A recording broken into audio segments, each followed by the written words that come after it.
சதுரங்க பிரியர்கள் அனைவருக்கும் வணக்கம். இன்றைக்கி நம்ம பார்க்க போகிற வீடியோவில் ரொமானியா செஸ் கிளாசிக்கில் சுற்று 9 ஒரு கிளாசிக்கல் ஆட்டத்தை வந்து பார்க்க போகிறோம். இந்த ஆட்டத்தில் வந்து பார்த்திங்கன்னா அனிஷ் கிரி வந்து ஒயிட் பீசஸ் வந்து ஹேண்டில் பண்ணுறாரு. ஃபேபியானா கர்வானா வந்து பார்த்திங்கன்னா பிளாக் பீசஸ் வந்து ஹேண்டில் பண்ணுறாரு. ஸோ நான் ஏற்கனவே மென்ஷன் பண்ண மாதிரி இந்த ஆட்டம் வந்து ஃபேபிக்கு ரொம்ப ரொம்ப முக்கியமான ஒரு ஆட்டம். ஸோ இங்கே ஆனால் அனிஷ் கிரி வந்து பார்த்திங்கன்னா அதை வந்து என்ன சொல்கிறது, ஃபேபி வந்து ஒரு அன்ஸ்டாப்பபிளாக வந்து போயிட்டு இருந்தார். எந்த ஒரு பிரச்சனையும் இல்லாமல் அதுக்கு ஒரு முற்றுப்புள்ளி மாதிரி வந்து இங்கே வைப்பார். பட் அதையும் தாண்டி அவர் ரேபிட் பிளே ஆஃபில் வந்து பார்த்திங்கன்னா சூப்பராக வந்து பர்ஃபார்ம் பண்ணி டோர்னமெண்ட்டை வின் பண்ணியிருந்தார். பட் இந்த கேம் வந்து பார்த்திங்கன்னா ஒரு அற்புதமான ஒரு கேம் அனிஷ் கிரி விளையாடிருக்கிறாரு. ஸோ அந்த கேம் தான் இப்போ வந்து பார்க்க போகிறோம். ஸோ இந்த வீடியோக்குள்ளே போகிறதுக்கு முன்னாடி ஒரு ரெக்வஸ்ட் என்ன அப்படின்னா, நம்ம சேனல் நீங்கள் சப்ஸ்கிரைப் பண்ணாமல் வீடியோஸ்லாம் பார்த்துட்டீங்க அப்படின்னா சப்ஸ்கிரைப் பண்ணிட்டு பெல் பட்டன் ப்ரெஸ் பண்ணி வச்சுக்கோங்க. அதே மாதிரி நம்ம வீக்லி கிளப் டோர்னமெண்ட்டில் பங்கேற்கிறதுக்கு முயற்சி பண்ணுங்கள். இப்போ இந்த கேமை பார்க்கலாம். அனிஷ் கிரி வந்து பார்த்திங்கன்னா ஒயிட் பீஸ் ஹேண்டில் பண்ணார். கேம் வந்து D4 ஓப்பன் பண்ணுறாரு. ஓப்பனிங் வைஸ் நம்ம இங்கே கேத்லன் வேரியேஷன் பார்க்குறோம். ஆர் கேத்லன் ஓப்பனிங் வேரியேஷன் வந்து பார்த்திங்கன்னா closed Catalan, bishop B4 check, knight BD2 or knight D2 and then castle பண்ணிடுறாரு. நைட் F3, நைட் F3க்கு அப்புறம் B6 கேசல்ஸ், பிஷப் B7 எல்லாமே டெவலப்பிங் மூவ் தான். சென்டருக்கு கண்ட்ரோல் பண்ணக்கூடிய பான் மூவ்ஸ், அடுத்து தேவையான டெவலப்பிங் மூவ்ஸ் வந்து பண்ணிக்கிட்டு இருக்காங்க. பான் B3, பிஷப்பை ஃபேன்ஷூட்டாக பண்ண பார்க்குறாரு. நைட் BD7, அடுத்து பிஷப் B2, குயின் E7, அதுக்கப்புறம் A3. இந்த பிஷப்க்கு வந்து என்ன இங்கே வேலை அப்படின்னு சொல்லி கொஷின் போடுறாரு. இந்த பிஷப் பின்ன திரும்பி போயிடுது. ஸோ நைட் H4 போயிட்டு ஜஸ்ட் பிஷப்போட டயகனல் வந்து ஓப்பன் பண்ணுறாரு. ஏன்னா இந்த நைட்டு வந்து பார்த்திங்கன்னா இங்கே சப்போஸ் நீங்கள் E5 பிரேக் பண்ணணும்னு நினச்சிங்க அப்படின்னா உடனே உள்ள ஜம்ப் ஆகும். அது ஒரு கிரிட்டிக்கலான ஒரு நைட் மூவ் ஆக்சுவலாக. ஸோ புக் மூவ் தான் இது. G6க்கு அப்புறம் வந்து பார்த்திங்கன்னா B4. ஸோ அந்த ஸ்கொயர் நம்ம எப்படியும் நமக்கு வந்து தேவைப்படும் அப்படின்னு சொல்லிட்டு அவர் என்ன பண்ணிடுறாரு, G6 விளையாடி அந்த ஸ்கொயரை வந்து பர்மனெண்ட்டாகவே வந்து டிஃபெண்ட் பண்ணிடுறாரு. Pawn to B4. So pawn to B4க்கு அப்புறம் ஐ திங்க் C5 வந்து ப்ரிப்பேர் பண்ணுறாருன்னு நினைக்கிறேன். ஸோ அதனால் கர்வானாவே வந்து பார்த்திங்கன்னா C5 வந்து விளையாடிடுறாரு. ஸோ B இன்ட்டு C5, அதுக்கப்புறம் B இன்ட்டு C5 இப்படி நிறையா என்ன சொல்கிறது எக்ஸ்சேஞ்ச் வந்து சென்டர் ஆஃப் த போர்டில் நடக்குது. So E takes D5, D takes C5, Knight takes C5 எல்லாமே நடந்து முடிஞ்சதுக்கப்புறம் பார்த்திங்கன்னா ஒரு விஷயம் உங்களுக்கு கிளியராக வந்து புரியும். ஸோ ஃபேபிக்கு வந்து பார்த்திங்கன்னா ஒரு ஐசோலேட்டட் குயின் பான் வந்து இங்கே வந்து அரைஸ் ஆயிருக்கு. இது வந்து பார்த்திங்கன்னா 50-50 தான். அது வந்து நம்ம வந்து ஸ்பேஸ் அட்வான்டேஜ் கொடுக்கும். ரெண்டாவது இன்னொரு 50% என்ன அப்படின்னு கேட்டிங்கன்னா அது ஒரு பிரச்சனையும் கூட. ஏன்னா அது வந்து ஐசோலேட்டட் பான், அதுக்கு நீங்கள் பாதுகாப்பு கொடுத்துக்கிட்டே இருக்கணும். ஸோ நைட் B3 ஜஸ்ட் வந்து பார்த்திங்கன்னா அந்த C5 இருக்கக்கூடிய ஸ்ட்ராங்கான நைட்டை எலிமினேட் பண்ண பார்க்குறாரு. ஸோ நைட் E4 வராரு. நைட்டுக்கு support plus centre of the போர்டில் வந்து ஜம்ப் ஆகுறாரு. ஸோ தட் அந்த பானுக்கு வந்து பார்த்திங்கன்னா பெருசானும் பிரச்சனை வராது அப்படிங்கிறது தான். பட் இங்கே இமீடியட்டாக வந்து பார்த்திங்கன்னா நைட் A5 போயிட்டு ரொம்ப ரொம்ப முக்கியமான ஒரு கீ டிஃபெண்டரை வந்து பார்த்திங்கன்னா இந்த பான்லேருந்து ரிமூவ் பண்ணுறதுக்கு ட்ரை பண்ணுறாரு. அதனால் ரூக் A B8 பிஷப்பை வந்து பார்த்திங்கன்னா நீங்கள் இப்போதைக்கு மூவ் பண்ண முடியாது. ஸோ அதனால் வந்து பார்த்திங்கன்னா ரூக் A B8, அதுக்கப்புறம் queen to D4. So threatening checkmate in one move. So அதனால் வந்து பார்த்திங்கன்னா F6 விளையாடுறாரு. அதே போல் இந்த பொசிஷனில் வந்து நீங்கள் இந்த இடத்துல நம்ம வந்து கீ டிஃபெண்டரை ரிமூவ் பண்ணிவிட்டு நம்ம இந்த பானை வின் பண்ண முடியுமா அப்படின்னா கண்டிப்பாக வின் பண்ண முடியாது. ஏன்னா குயினால் கேப்சர் பண்ண முடியும். அதுக்கப்புறம் வந்து பார்த்திங்கன்னா இங்கே B2ல் வந்து பிஷப் வந்து பார்த்திங்கன்னா அன்டிஃபெண்டாக இருக்குது. ஸோ ஒரு விதத்தில் அதே மாதிரியான ஒரு வேரியேஷன் நம்ம வந்து பார்ப்போம். குயின் D4, அதுக்கப்புறம் F6 and then knight takes B7. So queen takes B7க்கு அப்புறம் இந்த பொசிஷனில் வந்து ஒரு சின்ன ட்ராப் மாதிரி வந்து அனிஷ் வந்து செட் பண்ணுறாரு. ட்ராப்ன்றதை விட அது வந்து ஃபேபியோட சாக்ரிஃபைஸா அப்படிங்கிறதும் நமக்கு அண்டர்ஸ்டாண்ட் பண்ணிக்க முடியலை. ஏன்னா இந்த இடத்துல வந்து பார்த்திங்கன்னா பிஷப்பை வந்து டெம்பரரியாக சாக் பண்ணுறாரு by playing queen to D1. So queen to D1 வந்து பார்த்திங்கன்னா ஆக்சுவலாக பிரில்லியன்ட் மூவ்னு சொல்லி சொல்கிறாங்க. காரணம் என்ன அப்படின்னா நீங்கள் பிஷப்பை கொடுத்துட்டு இந்த சென்டர் பானை கேப்சர் பண்ணிடுறீங்க. ஒன்று. ரெண்டாவது வந்து பார்த்திங்கன்னா உங்களுக்கு பீஸும் கிடச்சிடுது. ஸோ ஒரு பானும் வந்து இப்போதைக்கு வந்து பார்த்திங்கன்னா உங்களால் வந்து இந்த E2 பானையும் வெட்ட முடியாது. ஏன்னா அவங்க ஆல்ரெடி பிஷப் இந்த ஹேங்கிங்கில் இருக்குது. ஸோ அதனால் அவர் என்ன செய்கிறாரு அப்படின்னா ரூக் B D8 வந்து விளையாடுறாரு. ஆனால் பொசிஷன் வந்து பார்த்திங்கன்னா ரஃப்லி ஈக்குவல் தான். இதனால் வந்து பார்த்திங்கன்னா ஒயிட் இஸ் வின்னிங். ஈவன் வந்து +1 கூட கிடையாது ஆக்சுவலாக. பட் கேம் வந்து ரஃப்லி ஈக்குவல்னு சொல்லலாம். ஸோ ரூக் A2 ஃபஸ்ட்டு வந்து பார்த்திங்கன்னா குயின் அட்டாக் பண்ணி துரத்துறாரு. ஸோ குயின் E5 வந்தோடனே ஹாப்பியாக வந்து ட்ரேட் பண்ணுறாரு. ஏன்னா ஏற்கனவே ஒரு பான் அப்பில் இருக்கிறாரு. ஸோ பிஷப் அட்டாக்ல இருக்குது. ஸோ அதனால் பிஷப் கீழே ட்ராப் பண்ணுறாரு.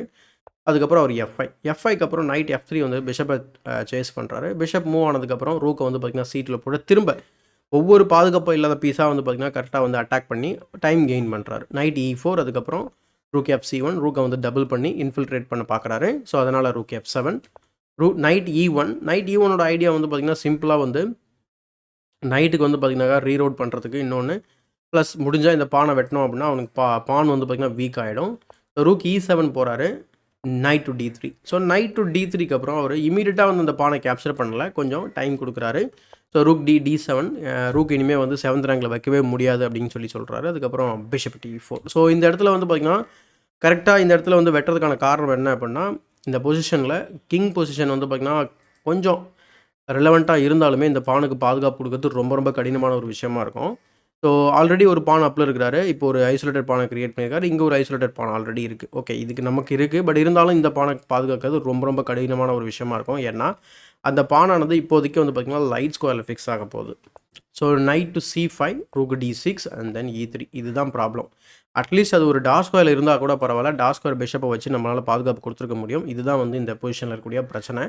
அதே போல் ஒரு சில இடங்களில் அல்லது எல்லாருக்குமே இருக்கக்கூடிய ஒரு காமனான ஒரு சந்தேகம் வந்து பார்த்திங்கன்னா, நமக்கு வந்து பிஷப் பெஸ்ட்டா இல்லை நைட் பெஸ்ட்டா அப்படிங்கிறது. ஸோ இந்த பொசிஷனில் வந்து பார்த்திங்கன்னா obviously night is for better then this bishop அப்படின்னு சொல்லலாம். ஏன்னா பிஷப்புக்கு பெருசாக ஸ்கோப்பே இல்லாத மாதிரி ஆகிடும் இந்த பொசிஷனில் ஆக்சுவலாக. ரூக் C6 போகிறாரு. இங்கே வந்து A4க்கு அப்புறம் king H6 and then knight B3. So ட்ரேடை இன்வைட் பண்ணுறாரு. ட்ரேடை இன்வைட் பண்ணோடனே அவர் டிக்ளைன் பண்ணிவிட்டு திரும்ப மூவ் பண்ணுறாரு. அதுக்கப்புறம் நைட் வந்து D2 போயிட்டு ஃபைனலாக வந்து பார்த்திங்கன்னா அந்த வீக் பானை கேப்சர் பண்ணுறதுக்கு ரெடியாகி வந்துக்கிட்டு இருக்கிறாரு. ஸோ ரூக் E6, அதுக்கப்புறம் rook C6. So rook C6 வச்சு ரூக்கை ட்ரேட் பண்ண பார்க்குறாரு. ஏன்னா ஃபோர்ஸ் குறைய அவருக்கு வந்து பார்த்திங்கன்னா டிஃபென்ஸ் கம்மியாக போகுது. ஸோ A5க்கு அப்புறம் ரூக் இன்ட்டு E6, அதுக்கப்புறம் rook into E6 and then rook C4. So இதுக்கப்புறம் பானை வந்து பாதுகாப்பு கொடுக்கவே முடியாது. ஸோ அதனால் ரூக் B6 வந்து ஏதாவது கவுண்டர் பண்ணலாம் அப்படின்னு நினைக்கிறாரு. So night tax E4, bishop பாதுகாப்பு கொடுக்கணும். அதனால் பிஷப்பை மூவ் பண்ணி ஆகணும். So bishop E7, rook C7, rook E6. So double attack அல்லது வந்து பார்த்திங்கன்னா ஒரு மல்டிபர்பஸ் மூவ் மாதிரி வந்து பண்ணுறாரு. Night to D2. நைட் வந்து பார்த்திங்கன்னா திரும்ப ரீரவுட் பண்ணி C4 போயிட்டு ஏ பான் அட்டாக் பண்ண பார்க்குறாரு. அதுதான். ஸோ G5, அதுக்கப்புறம் நைட் B3. இந்த பொசிஷனில் வந்து G5 விளையாடுறதுக்கான முக்கியமான காரணம் என்னென்னா, சம்டைம்ஸ் இந்த ஸ்கொயரில் வந்து நைட் வந்து வர்றதுக்கான வாய்ப்புகள் இருக்குது. அது மட்டும் இல்லாமல் கிங்கை வந்து நம்ம கேமுக்குள்ளே இந்த பக்கம் கொண்டு வரலாம் அப்படின்றதும் ஒரு ஐடியாவாக இருக்கலாம். ஸோ நைட் B3, அதுக்கப்புறம் பிஷப் B4 போட்டு இந்த பானுக்கு ஒரு பாதுகாப்பு. நைட் டு D4 சென்ட்ரலைஸ் பண்ணிடுறாரு. So rook E5. So rook E5க்கு அப்புறம் வந்து பார்த்திங்கன்னா G4க்கு அப்புறம் F5 அப்படின்னு சொல்லி நம்ம செக்கு கொடுக்க முடியும். ஈவன் சம்டைம்ஸ் செக்மேட்டிங் பேட்டர்ன் கூட ஏதாவது அமைய வாய்ப்புகள் இருக்குது. ஸோ கிங் G6, அதுக்கப்புறம் king G2 and then rook D5. Rook D5க்கு அப்புறம் கிங்கை இம்ப்ரூவ் பண்ணி வந்துக்கிட்டே இருக்காரு. கிங் F3, அதுக்கப்புறம் ரூக் C6 செக்கு கொடுக்குறாரு. செக்கு கொடுத்த பின்ன கிங் F7, அதுக்கப்புறம் நைட் E6. ஸோ ஜி பானை வந்து த்ரெட்டன் பண்ணுறாரு.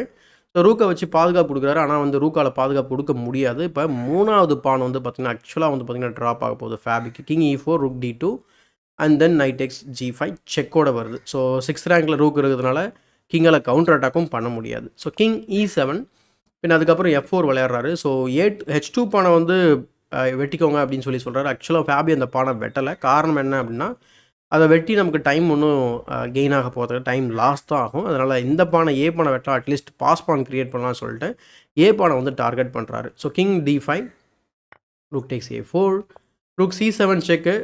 கிங் வந்து பார்த்திங்கனாக்கா இந்த பொசிஷனில் வந்து கிங்கை வந்து F6 ஸ்கொயரில் கொண்டு வந்தீங்க அப்படின்னு சொன்னால் தென் ரூக் F7ல் செக் வச்சு அடுத்து ஒரு 2-3 மூவ்ஸில் ஆக்சுவலாக செக்மேட் பண்ணிடலாம். King G6 and then H4, H5 வச்சா செக்மேட்டு. சும்மா நம்ம ஏதாவது ஒரு மூவ் வைக்கலாம், சம்திங் லைக் திஸ். H5ம் வைக்கலாம், F5ம் வைக்கலாம், எது வேணாலும் உங்களோட விருப்பம் தான். So H5 or F5. So king H6 and then rook takes H7, like ஒரு அரேபியன் செக்மேட் மாதிரி பண்ண முடியும். ஸோ இந்த பொசிஷன் அதனால தான் கிங் F6 வந்து ஹாபி விளையாடல. அதுக்கு பதில் கிங்கை வந்து பின்னாடி கொண்டு போயிடுறாரு. கிங் E6க்கு அப்புறம் king to D8. So king D8க்கு அப்புறம் வந்து பார்த்திங்கன்னா அவர் ரூக் C4 வைக்கிறாரு. ஏன்னா இந்த இடத்துல ஜஸ்ட் ஒரு வெயிட்டிங் மூவ் விளையாடுறாரு. ஏன்னா ரூக்குக்கு பாதுகாப்பு வேணும் அப்படிங்கிறதுனால கிங் வந்து இந்த 3 ஸ்கொயர் அழகாக வந்து கண்ட்ரோல் பண்ணுறதுனால அடுத்து நைட்டு செக் வச்சு அடுத்த மூவில் வந்து பார்த்திங்கன்னா இங்கே ரூக்கை C8ல் போட்டோம் அப்படின்னா செக்மேட் ஆகிடும். ஸோ 56வது மூவ் இது. பட் இந்த பொசிஷனில் தான் வந்து பார்த்திங்கன்னா ஃபேபி வந்து ரிசைன் பண்ணிடுறாரு. ஸோ ஏன்னா இப்போ any random move just for our example or ஏதாவது டிலே பண்ணுற மூவ் அதெல்லாம். So rook A1 and then knight check followed by rook checkmate. So இந்த காரணத்தால் தான் ரிசைன் பண்ணுறாரு. அதே போல் இந்த இதில் 2 ஆப்ஷன் நம்ம கன்சிடர் பண்ணலாம். ரெண்டுமே கம்ப்யூட்டர் ரெக்கமெண்ட் பண்ணக்கூடிய மூவ் வந்து பிஷப் C5 வந்து ஜஸ்ட்டு டிலே பண்ணுறது, ஜஸ்ட்டு குறுக்கால நம்ம வந்து ஃப்ரீயாக பீஸை கொடுக்குறது. ஸோ அதுக்கப்புறம் ரூக்கை வைக்கிறது, திரும்ப வெட்டுறது, அதுக்கப்புறம் நம்ம அதே பேட்டர்னில் செக்மேட் பண்ணலாம். இன்னொரு ஆப்ஷன் வந்து பார்த்திங்கன்னா பிஷப் E7 ரெக்கமெண்ட் பண்ணுறாங்க கம்ப்யூட்டரில். ஸோ அதுவும் ஒன்றும் பெரிய இஷ்யூ கிடையாது. ஜஸ்ட்டு அதே பேட்டர்னில் திரும்ப நம்ம செக்மேட் பண்ண முடியும். இன்னும் கேட்டிங்கன்னா இது ரொம்ப பியூட்டிஃபுல்லான ஒரு மேட்னு சொல்லலாம். ஸோ அந்த காரணத்தினால தான் இந்த இடத்துல 56வது மூவில் வந்து பார்த்திங்கன்னா ஃபேபி வந்து ரிசைன் பண்ணிடுறாரு. உண்மையாக சொல்லப்போனால் ஒரு எக்ஸலண்ட்டான கேம். அதாவது ரஃப்லி ஒரு ஈக்குவல் பொசிஷனில் இருந்து அந்த கேமை வந்து அவர் கன்வெர்ட் பண்ண விதம், ப்ளஸ் வந்து பார்த்திங்கன்னா ஸ்ட்ராட்டஜிக்காக பீசஸை, அதுவும் நைட்டை வந்து பார்த்திங்கன்னா அழகாக ரொட்டேட் பண்ண விதம் எல்லாம் சூப்பராக இருந்தது. So congratulations to Anish Giri for ruining Fabi's classical game.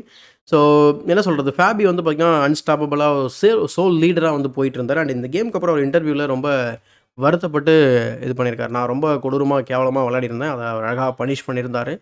எனக்கு இந்த டோர்னமெண்ட்டை வின் பண்ணணுன்ற எண்ணமே சுத்தமாக போயாச்சு. அதுக்கப்புறம் எனக்கு அதை பற்றி கவலையே இல்லை அப்படின்ற மாதிரி பேசினார். பட் அந்த வெறியிலையா என்னன்னு தெரியல, அதுக்கப்புறம் ரேப்பிடில் போயிட்டு 3 பேரையும் அழகாக பீட் பண்ணி ஸோ டைட்டில் வின் பண்ணிட்டார். ஸோ இந்த கேம் ரொம்ப இன்ட்ரெஸ்டிங்காக இருந்தது. கண்டிப்பாக இதை நீங்கள் விரும்பி பார்த்துருப்பீங்கன்னு நினைக்கிறேன். ஸோ இது அப்படி பிடிச்சிருந்தா அந்த வீடியோக்கு ஒரு லைக் போடுங்க, மறக்காமல் மற்றவங்களுக்கு ஷேர் பண்ணுங்கள். இன்னும் நம்ம சேனலில் சப்ஸ்கிரைப் பண்ணல அப்படின்னா சப்ஸ்கிரைப் பண்ணிட்டு பெல் பட்டன் ப்ரெஸ் பண்ணி வச்சுக்கோங்க. ஸோ நம்ம கிளப்பில் வந்து பார்த்திங்கன்னா வீக்லி கிளப் டோர்னமெண்ட் கண்டக்ட் பண்ணுறோம். ப்ளஸ் கிளாஸஸ் வந்து பார்த்திங்கன்னா எல்லா நாளும் போயிட்டுருக்கு accept Tuesday. So weekly twice நீங்கள் சூஸ் பண்ணிக்கலாம், த்ரைஸ் 4 டைம்ஸ் அந்த மாதிரி கூட நீங்கள் சூஸ் பண்ணிக்கலாம். ஸோ ஃபிசிக்கலாக கிளாஸஸ் போயிட்டுருக்கு. ஸோ இன்கேஸ் நீங்கள் வந்து யாருக்காவது ரெக்கமெண்ட் பண்ணணும் அப்படின்னா கொளத்தூரில் இருக்குது சென்னையில். ஸோ யாருக்காவது ரெக்கமெண்ட் பண்ணதுன்னா பண்ணலாம். ஸோ இதே மாதிரி ஒரு பயனுள்ள வீடியோவுடன் உங்களை சந்திக்கும் வரை உங்களிடம் விடைபெறுவது உங்கள் சதுரங்க சாணக்கியன்.